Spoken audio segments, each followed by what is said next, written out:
Good afternoon, everyone. This is Dominus Nisi on 88.9 FM, and I'm so glad to have a wonderful guest today in the studio with me. I introduce Daniel from Hoppers Crossing. Welcome to the show. Hi, everyone. How are you today? Yes, I'm good. Very good. Thank you.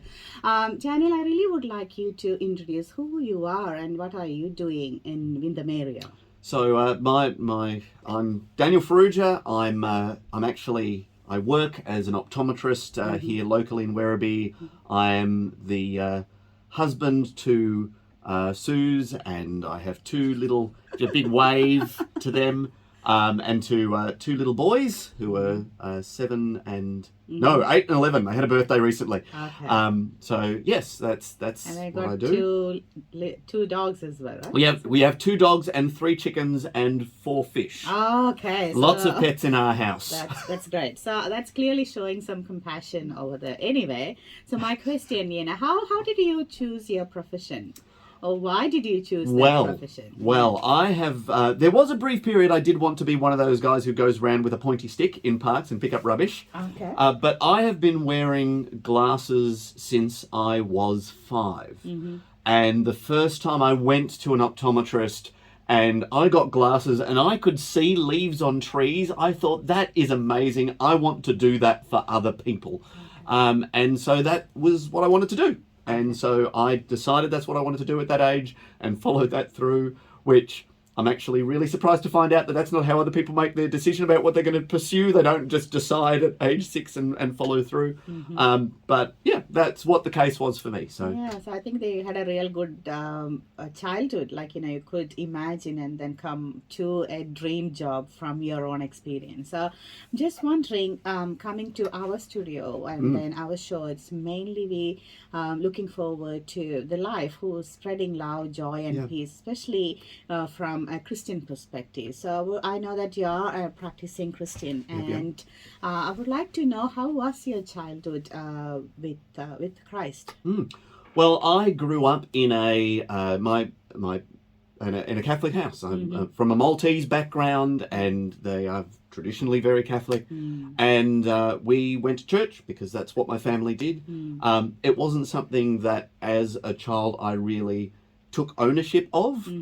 And when I was in my teen years, a friend of mine made his faith became something very real and concrete for him, and that actually caused a bit of friction between us at the time. But we started having conversations about the reliability of the Bible and whether it could be trusted and what it said. And I started looking into that and looking into the research behind the stories in the Old Testament and the life of Jesus, and went, well, no, I can't be a rational, logical person and not follow this. I could see the evidence for it being there.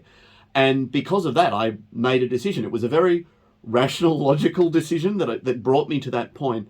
And I was always a very rational, logical person. That's how I approach things. And was a little bit, I will say, I was a little bit poor on the empathy side of things. But God has really worked with me on that over the years and made me a much more empathetic person. I'm still not great. My wife pulls me up on stuff from time to time. And I'm really thankful for that. But it's, that was a big part of the journey for me. And that's where God needed to speak to me at that point, and he has brought me on a long journey since then. It's been over a couple of decades now.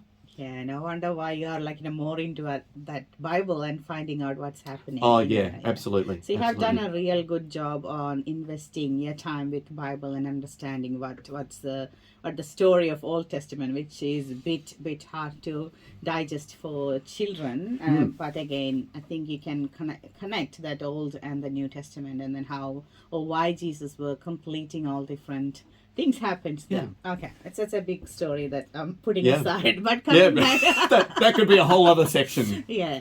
So Yeah. coming back to your life, in a very simple way, I can clearly see that you're being in your profession. You are helping lots of children, adults, and I would say the old age generation Yeah.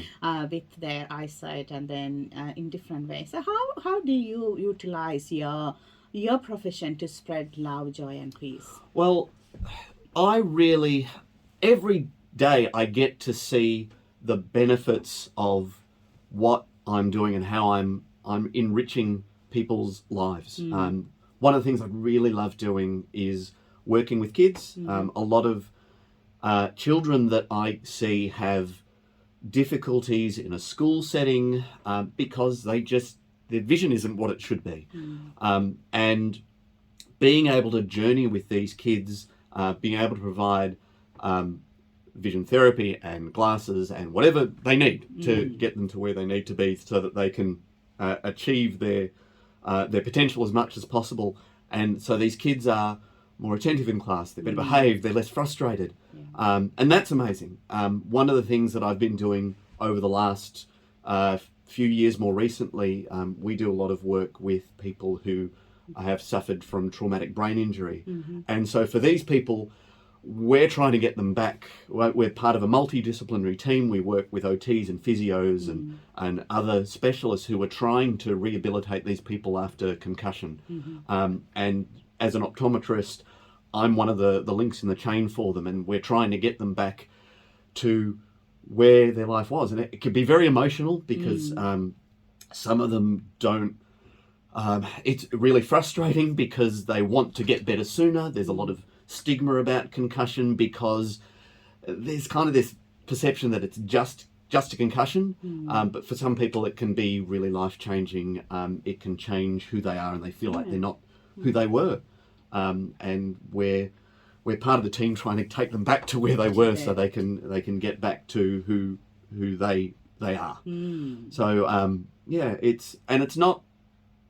it's not the most financially rewarding part of the job, but it is certainly, like, we do it because it needs to be done. And if I'm not doing it as healthcare practitioners, if we're not doing this stuff, then these people don't have that support, and we want them to have that support. Yeah, exactly. If you do something related to your faith, maybe because of compassion or some other reason, always we need to suffer financially a little bit here. Oh yeah. There's a sacrifice with that, but yeah, we do it because it's the right thing that we want to do. I really would like to check your journey with the Boys Brigade. I know that you are the Boys Brigade captain for our Werribee Brigade. Is that Brigade? the right word? Company. Brigade Company, Yeah, yes. Brigade Company. So can you explain what it is and then how you started volunteering over there? Yeah, so Boys Brigade is an international organisation. It functions as ministries of local churches. So the particular Boys Brigade that I'm part of, the 14th Vic Werribbee, is a ministry of Werribee Baptist Church. But there are Boys Brigades that are ministries of Anglican churches and uniting churches and all different churches around the world. But that it's, we're all united in our same purpose, and that's we want boys to grow into Christian godly men, and that can be quite challenging in the world that we live in, because there's a lot of stuff out there that wants to grow boys in a particular way, and the 4 pillars of Boys Brigade are obedience, reverence, discipline, and self-respect. And these are things that for a lot of boys, they either don't get taught or don't get modelled. And so that's a big part of what Boys Brigade is. Now, to be fair, I didn't know about Boys Brigade growing up. It was not I never heard of it. I had no background in Boys Brigade at all. And a lot of the officers who are volunteers on my team, they've got that background. I don't. So I came to Boys Brigade for entirely different reasons. I used to be a director of a Scripture Union Family Mission team. And we had 3 volunteers one year who were from Boys Brigade, and the only reason we had them that year is because there was a camp that normally happened at the same time as Beach Mission happened, and it wasn't happening that year. So, or it wasn't happening at the same time. So they came along, And these guys were really, they were very switched on. They had a real focus on youth ministry. And they were great. And that was my very first interaction with people in Boys Brigade. And so I continued to do youth ministry in the church I used to attend in Essendon when I was more centred that way. And one of the things that I noticed during youth ministry is that we'd run this program, we'd run these programs, and they were well attended, but the people that really connected with it, and they did the Bible studies, and they came along, and I could really see the growth in them. They were mostly females. Okay. Now, we had a fairly even split between male and female leaders, so it certainly wasn't that. But that program and how it worked, it seemed to reach women and reach girls better. And when we were doing beach mission, we'd be running program, we'd do crafts, and the girls would do the crafts and the boys would act up. Okay. And the girls seemed to connect better with that as well. And so there was always this thought in the back of my mind, why only girls? Why only girls? Like, what could we do for boys? And so a few years ago, over a decade ago now, someone stood up at the church I was now attending. I was at Werribee Baptist, and said, we're running a Boys Brigade program and we're looking for leaders. So this is before I had children at all. So I had no vested interest in I want this for my own kids. Yeah. And I went, no, this is something I can serve in. This is something I can do. And the captain at the time told me since, he said, this Daniel won't last in Boys Brigade. Because he couldn't, he saw that I didn't have that connection to Boys Brigade in the past, and I didn't have sons. But I knew that there was this need for boys to be reached with the gospel. And Boys Brigade was a powerful tool for that. And so I've continued with Boys Brigade, not because I have loyalty to Boys Brigade as an organisation, but because I see the value in it for growing boys in from wherever they're at. And Boys Brigade is a program that's not just for Christian boys. Okay, it's not boys from a church background. It's not from a particular denomination. We've had boys come through the program who aren't attending church, and we're very upfront. We're very upfront that this is a church-focused group. It is a Bible-focused program. This is what we are aiming for. Yeah. But it is a space for these boys to do boy stuff and to have that fostered, but also have someone sowing into their lives spiritually in a way that connects with them. It is quite different to a regular youth ministry program. Some of the feedback that we get from parents is that their sons have done youth ministry and it's chaotic. And it is, and I've been there. I know it's chaotic. It's crazy. Yeah. And for some people, they absolutely flourish in that environment. Yeah. But for some of these boys, they need structure and they need to know what is happening from week to week. And every Tuesday night that we run Boys Brigade, stuff happens at particular times. I shouldn't bang the table in because I'm going to make the microphone check. They know that stuff is going to happen at a particular time. Yes. And for some boys, they really need that structure. Some boys don't care, but they still love the other stuff that we do. They love the games. They love that, we might be doing rope tying one week. We might be learning about how to service a bike. We've done all sorts of interesting life skill stuff. We've done cooking. The boys love cooking, particularly the junior boys. I'm not sure they love the cooking, but they love the eating that gets happen after. Yeah, absolutely. I just want to pick up one word from your talk. You mentioned fostering. That's that's one of the current need, I would say, this community, and that's one of the reason why my kids are coming to the Boys Brigade, because I got 3 boys. Yes. And my elder one is on the senior session now, and then he recently attended a camp called Calling for Manlyhood, the Omega camp. Yes. And then I was asking, what did you learn then? And then he mentioned, I learned to become a better man. Yeah. So, always being, especially personally being a single mother, if I don't have a role model, this is the place that I can send my boys with the trust that they will be Yeah. growing with the instruction, with the discipline, and again with the authority of that Bible study. So, what do you feel about that as a fostering boys into a man, or like a better version of man? Yeah, absolutely. It is one of the things that we're very, very aware of. We screen our leaders. There's a vetting process beforehand, because we know that the kids generally, boys particularly, they're looking up at people and going, how is manhood being modelled? We see it in kids. We often talk about it in a negative way, in the way that a father treats his spouse, the way the standard that he allows for people around him is what is going to be modelled in his kids. And it's not something the kids think about. And suddenly you've got men who are modelling that behaviour, sometimes a little bit worse, sometimes a bit better, but that origin is really important. And as you said, for some of the kids some of the boys Brigade, they don't have a male role model at all. Some of them don't have a positive role model, and so this is a space where they can see that modelled. The older boys, like your son, are modelling it to the younger boys, and the officers are modelling it to all of them. Yeah. So yeah, and we give opportunities for that to happen. We run lots of camps throughout the year, as you referred to before. Some of those camps are they have a particular theme, like the one we held recently. We focus very much on that theme of becoming godly men. What does manhood look like? What is a positive role model?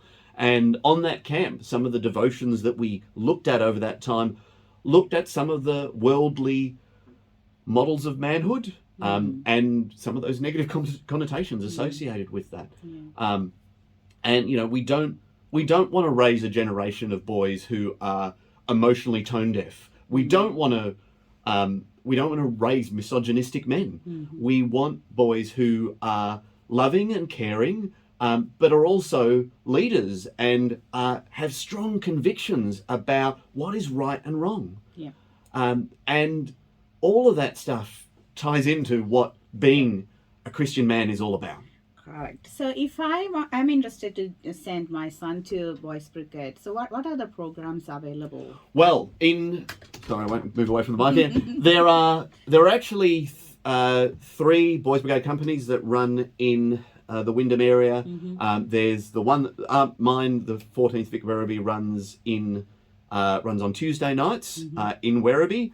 There are 2 that run on a Monday night that are currently running at the same location. It's complicated, but those 2 have they will split at some later point, but they run on a Monday night. They've got lots of vacancies at the moment, so we've got space for more boys. So we're actually running open nights at the moment. Where this Tuesday for the 14th Vic Werribee, we've got an open night where we're inviting people to come along. We're running a program that night that is friendly to new boys, so that they can come along and see what Boys Brigade is like. Where alongside that, we're running information sessions for parents so they can find out what is Boys Brigade? What is involved? What's it going to look like? What are the costs involved? For that night to find out what's involved, just come along. Okay, there's no charge for that. Where is that happening? What's the address? So, there you've got me. It's on the corner of Heaths and, is it Derrimut Road? Yes. Okay. I just know it's at Werribee Baptist Church, which is on the corner of those roads. It's next to the Heathdale School. Yes, next to Heathdale School, across the road from the plaza. You've probably already passed it many times. But yes, so that runs on a Tuesday night there. So if you come at 7 p.m. next Tuesday, we'll get the information. Yes, okay. Absolutely. So come along. So the program normally runs from 7 o'clock to 8:30 for our junior boys, which are our primary school age boys, and to 9 o'clock for the senior age boys, which is so you've got secondary two school. different groups from the grade 3 onwards. Yes. Yeah. Okay. Yeah. And it's only boys. It is only boys. Okay. It's in the name, Boys Brigade. Okay. As I said, I feel like girls do pretty well in traditional youth min. So this is So this is can you something for give them. us like a glimpse what's the program on a Tuesday night? Yeah, absolutely. So a regular night, the boys will, the senior boys will actually start off and they just have squad time where they break up into their squads, groups of about 8 boys, and they'll play a game, talk about their week, and that's actually led by their squad leader. So this is being led by boys that we've been training and discipling to do this sort of thing. Okay, leadership is actually a really important thing of what we do. So they'll do that. Then the next thing that both the juniors and seniors will do, they will do drill. And this is one of the ones that people say, why are you doing drill? What are you doing figure marching for? And this ties in to the Aims of Boys Brigade, which is we're trying to teach them discipline. And this is one of the tools that we use to teach that. You can't do drill without being disciplined. You have to work as part of a group. You're building these team skills. And it's something that any boy can do. It doesn't matter what your athletic level is like. You can march in time. And so this is part of that for them. So coming up later this month, we've actually got a figure marching contest for the junior boys. There's a drill contest for the senior boys. We compete at a state level against other companies, so there's a competitive aspect to that. So we practice that on a Tuesday night. After that, we'll have achievements, and it's some sort of life skill. So at the moment, the juniors are doing cooking. The seniors have been doing hiking and camping. So we have been actually doing quite a lot of knot tying over the last few weeks.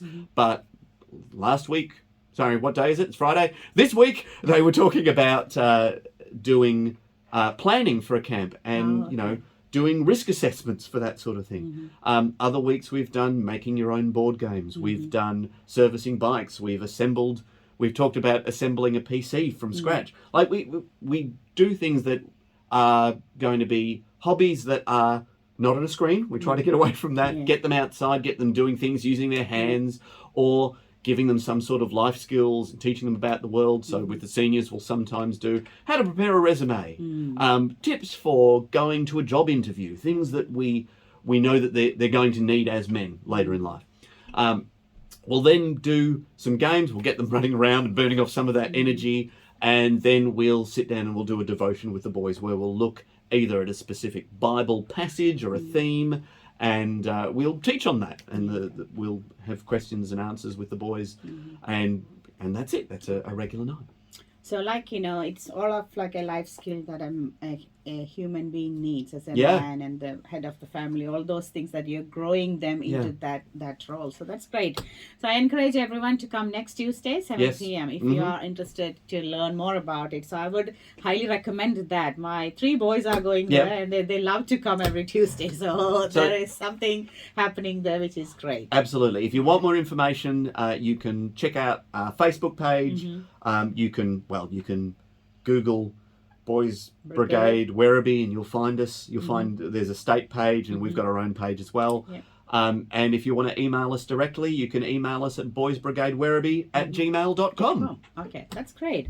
So I know that's the Boys Brigade is only one part of your, I would say, your volunteering work. Yes. And then you're actively doing the people who suffered on trauma and then bringing them back to their life. Yeah. There are some areas that you're spreading love. What are the other areas? Oh, okay. So I think first and foremost, it's my role as a husband and father, because I've done all this big talk about making sure kids are ready to be godly men. I want that for my own boys as well, and so I try to love my wife as best as I can, and I love my children as best as I can, and I don't always get it right, but I work on that. I'm also have been involved with a thing called biblical storytelling, which we present the gospel in a dramatic form, I guess is probably the best way.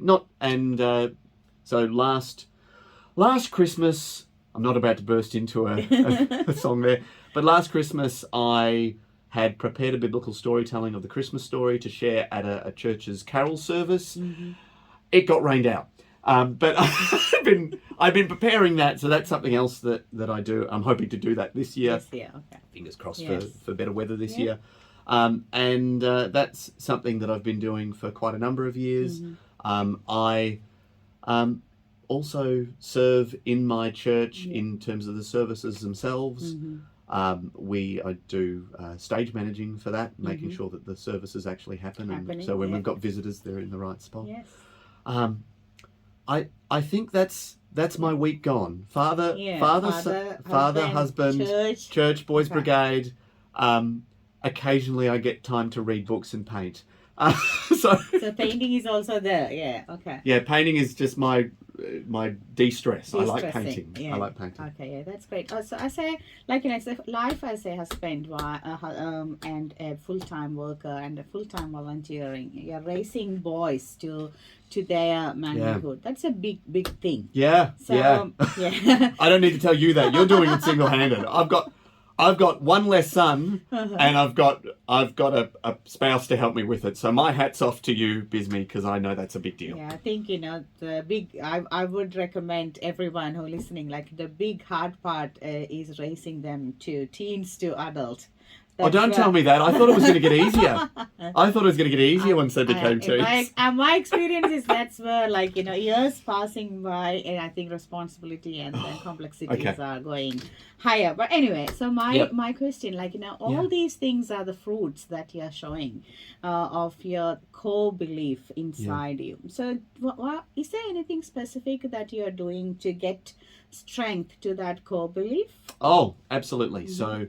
and this is a really important thing. I think if you're just pouring out all the time, you will burn out. And I've seen it happen with people in ministry before.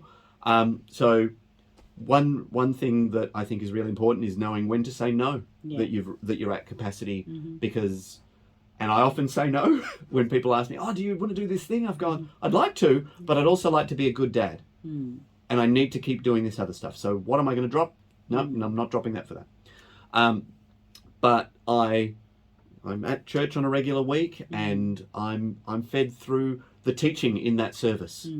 I do every day. I start my day with prayer and reading my Bible, and I do it at that time of morning before things get busy, before anyone else is up. I'm at my best in the morning, so God gets the best part of my day. Unfortunately, your listeners are getting me when I'm tired and crazy. It's like, this is when I'm starting to wind down. People can't see on the radio, but my face is like I'm just falling on one side. No, but this is, and that's how I start my day. And I often reflect that if I didn't start my day that way, it would go much worse for my kids, because I work the full day. I see my kids at the time of the day when I'm most tired and I'm most exhausted, and they're most tired, and there needs to be a lot of grace in that space. So that's a big part of it. Is just that making sure that I have that routine growth. Yeah, exactly. I think God is always asking to give the best to Him. Then the rest will be given, and that's what you're doing, right? Exactly. So I would like to check with you, for our listeners, what will be your message to spread love, joy, and peace. Wow. Okay. So one thing I've really been challenged. This is not a short thing. One thing I've really been challenged with over the years is about what being in God's kingdom looks like, and what justice looks like, and what God's kingdom coming to earth looks like. And it isn't, God's kingdom isn't this is just what happens when we die. It is, Christians should be working towards bringing about God's reign and rule and His justice and His righteousness now, in how we treat others, in how we talk to that guy at work, how we interact with that person we don't like at the cafeteria. All these things, which are small things that God and His Spirit are wanting to and willing to transform in our lives and how we deal with other people. Because when we put God in charge and put Christ at the head of not just what we do on a Sunday, but how we live our lives and interact with others, we are being empowered to transform how we interact with our families, in our workplaces, in our communities, and the world. And that is what the kingdom of God on earth looks like. Okay. And it's amazing to see that happen on a smaller scale and to see it built up. I think, that's what people are missing. That's a strong part. Like they're thinking that, okay, we can do whatever we want now because heaven or earth is coming, not here. But I think that's what the right thing that people should understand. This is here. You need to make it. And it any other understanding of the gospel misses that, it's for here and now. It's for here and now. Yeah, okay. So that's a great conversation. I would like to bring you back with some Bible stories because, that clearly, coming into the point that the listeners can pick it up in the right way. So, thank you so much for coming to the studio. Oh, thank you, Bismi. It's been an absolute pleasure. Yeah. And then I would like to, encourage you doing an absolutely wonderful job with your officers over there. Thank you, Bismi. And all the people, and wish all the very best for your ministries in different places and in your life. And thank you again. You're for welcome. Coming to Dominus Nisi. Thank you for having me on. It's been a pleasure. Thank you, listeners. Like hearing Daniel as being the best husband, father, and then becoming a best voluntary person doing different things. The best message that I can give to you from Daniel is the kingdom is here, and it's our responsibility to find out the real kingdom of God rather than waiting for it. This is Dominus Nisi on 88.9 FM.